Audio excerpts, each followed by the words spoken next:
Hi dears, welcome to പർപ്പൂർ kitchen. എല്ലാവർക്കും സുഖമാണല്ലോ അല്ലേ? ഇന്ന് ഞാനൊരു അടിപൊളി രാഗി ബോൾസിൻ്റെ റെസിപ്പിയുമായിട്ടാണ് കേട്ടോ വന്നിരിക്കുന്നത്. വളരെ ഹെൽത്തിയും ടേസ്റ്റിയുമായൊരു സ്നാക്സാണ് കേട്ടോ ഇത്. വീഡിയോയിലോട്ട് പോകുന്നതിന് മുമ്പ് ആദ്യമായിട്ടാണ് ഈ ചാനൽ കാണുന്നതെങ്കിൽ സബ്സ്ക്രൈബ് ചെയ്യാൻ മറക്കരുത് കേട്ടോ. കൂടെ ആ ബെല്ലൈക്കൺ കൂടി ഒന്ന് ക്ലിക്ക് ചെയ്യണേ. അപ്പോൾ നമുക്ക് ഇതുണ്ടാക്കാനായിട്ട് തുടങ്ങാം. അതിനായിട്ട് 1 കപ്പ് അമൃതപ്പൊടി, 1 കപ്പ് ഗോതമ്പ് പൊടി, 1 കപ്പ് രാഗിപ്പൊടി, ഇവ സമ അളവിലെടുക്കുക. അമൃതപ്പൊടി ഇല്ലാത്തവർക്ക് അത് ഒഴിവാക്കാം കേട്ടോ. രാഗിപ്പൊടിയും ഗോതമ്പ് പൊടിയും മാത്രം ഉപയോഗിച്ചു ഇതുണ്ടാക്കാവുന്നതാണ്.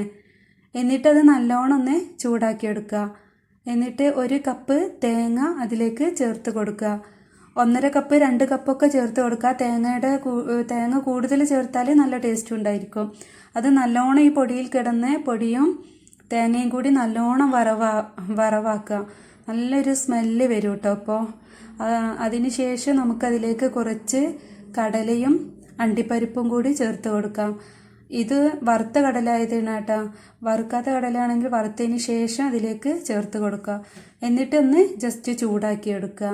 കടല കൂടുതൽ ചേർത്ത് കൊടുക്കുക കേട്ടോ, അത് നല്ല ടേസ്റ്റ് ആയിരിക്കും. പിന്നെ നമുക്കിത് നല്ലോണം ആയതിനു ശേഷം നമുക്കിത് ചൂടാറാനായിട്ട് മാറ്റി വെക്കാം. പിന്നെ ഒരു പാൻ അടുപ്പത്ത് വെച്ച് നമുക്ക് അതിലേക്ക് 1 കപ്പ് എള്ളിട്ട് കൊടുക്കുക. കഴുകിയതാണ് കേട്ടോ ഇത്. എള്ളിട്ട് കൊടുത്ത് നല്ലോണം ഒന്ന് ചൂടാക്കിയെടുക്കുക. എള്ള് നല്ലോണം വറവായതിനു ശേഷം നമുക്കിത് മാറ്റി വെക്കാം.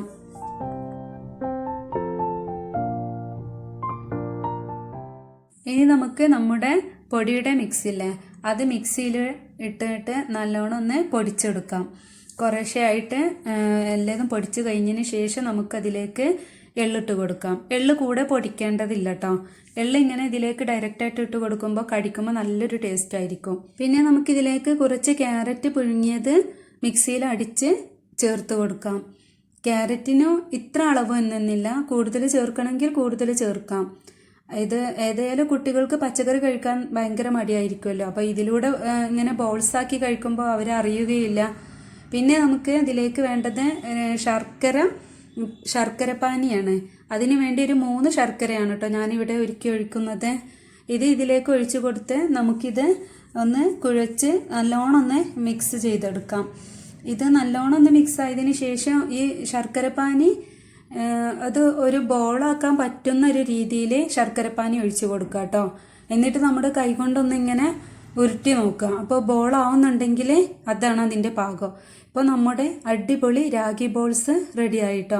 നല്ല ഹെൽത്തി ആയിട്ടുള്ളൊരു വിഭവമാണ് കേട്ടോ ഇത്. കുട്ടികൾക്കൊക്കെ കഴിക്കാൻ കൊടുത്താൽ അവർക്കും ഇഷ്ടമാവും. ഈ വീഡിയോ നിങ്ങൾക്ക് ഇഷ്ടമായെങ്കിൽ ലൈക്ക് ചെയ്യാനും ഷെയർ ചെയ്യാനും ഒന്നും മറക്കരുത് കേട്ടോ.